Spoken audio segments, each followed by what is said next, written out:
Hello, everybody, and welcome back to Aplasticanemia. Today is a very special day, not just because there's a new background. My office was way too messy. Oh my gosh.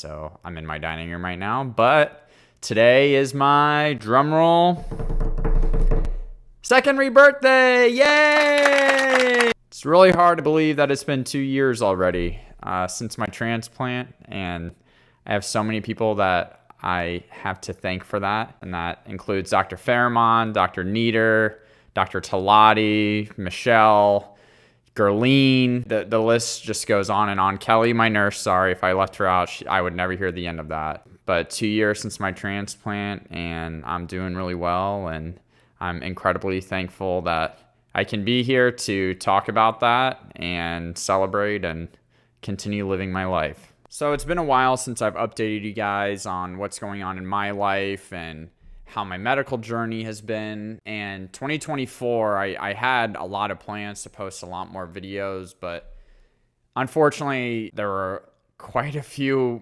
incidents in my life that have really not been great. And there have been some other great moments, though, that have happened, but I'm here to kind of share where I've been, what I've been up to.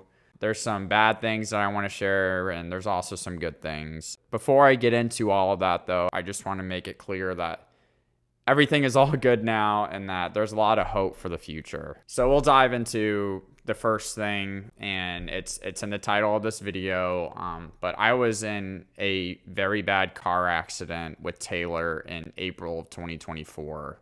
After the accident happened, I had a 31-day stay. I believe it was 31 stay in the hospital, Lakeland Regional. And it was the worst time of my life. I had 3 different types of brain bleeds. I had to undergo emergency surgery to relieve all the bleeding that was happening in my brain, multiple skull fractures, and it was a pain that I wouldn't wish upon anyone.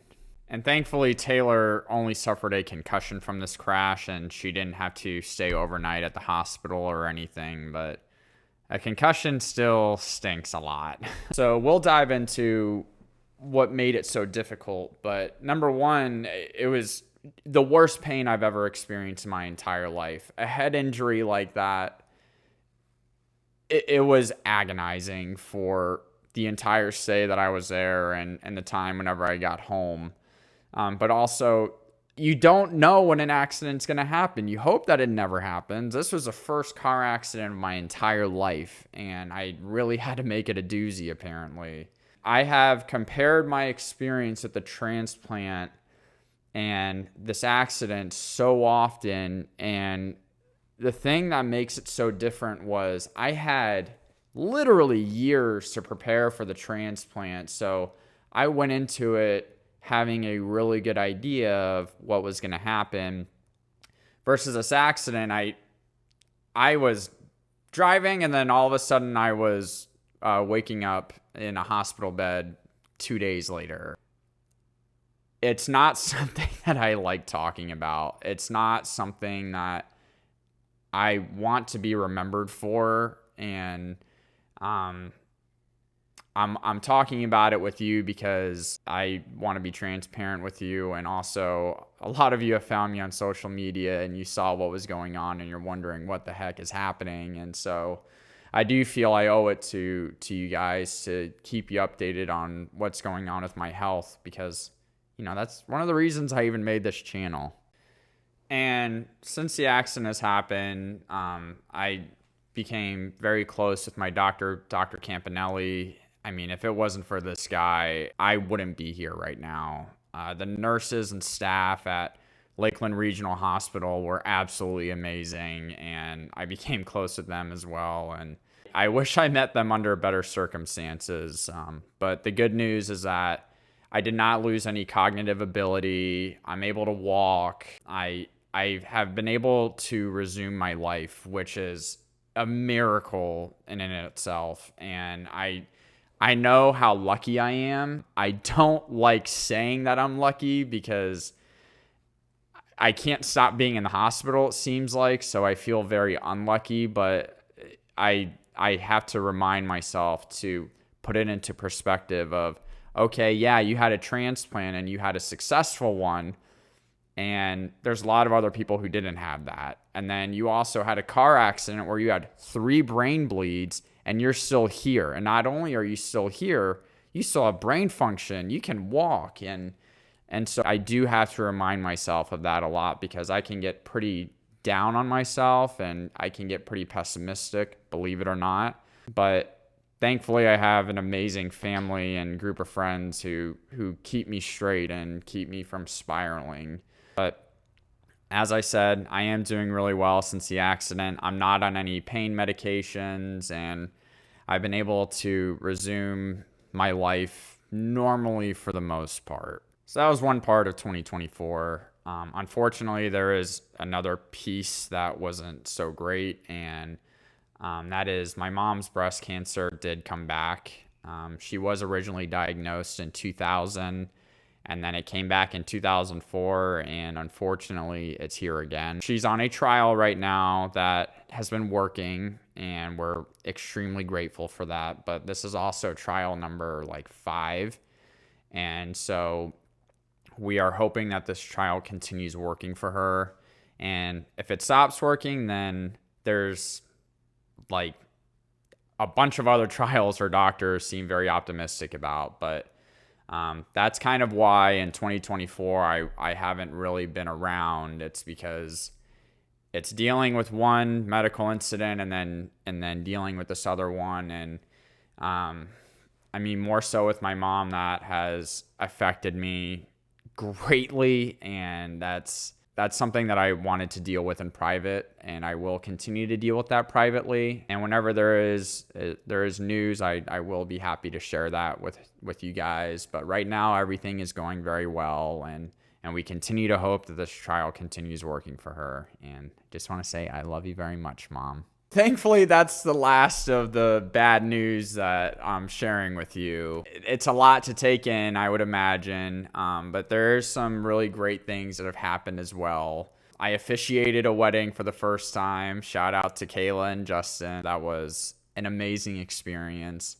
I've also finally been able to travel, and I went to a bunch of football games this year at different stadiums.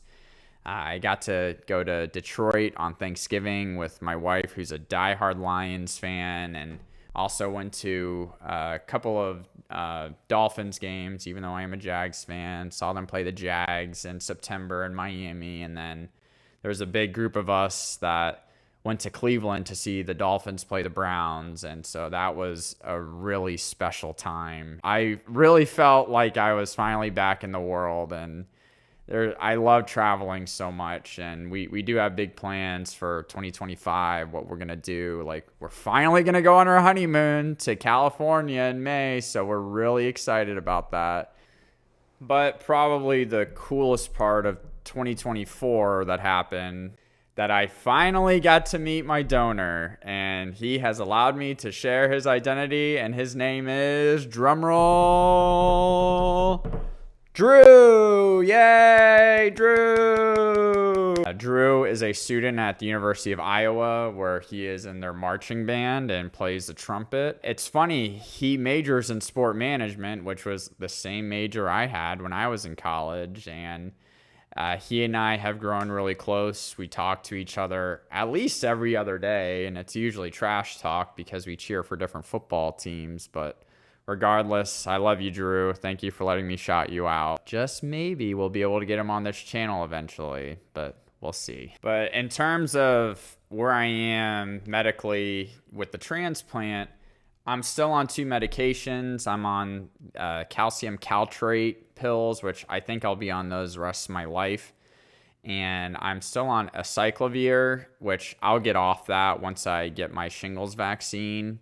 And once I get that, it's just the calcium for the rest of my life. So that's not too bad. I mean, that's not bad at all, I should say. I'm very grateful and blessed to be in this position, and that I don't really think about the transplant that much anymore. For the future of this channel, I'll provide updates of where I'm at with the transplant if I feel that I need to update, but I really haven't had the need to because it's just some checkups that I go through and get my blood drawn, and that's really about it now.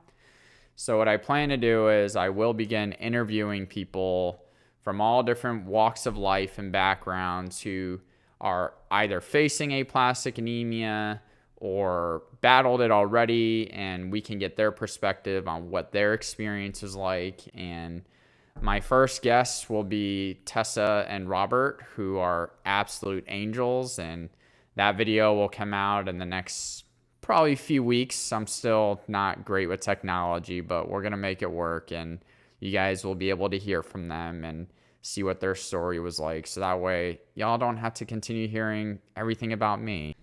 So for right now, I'm going to enjoy my re-birthday dinner with my lovely and beautiful wife. And I'm signing off for now, and I will catch you guys again soon. Thanks so much again. And as always, please do not forget to sign up for the registry and or donate blood. Thank you guys so much. Please consider signing up for the bone marrow transplant list. Right, people? Yeah!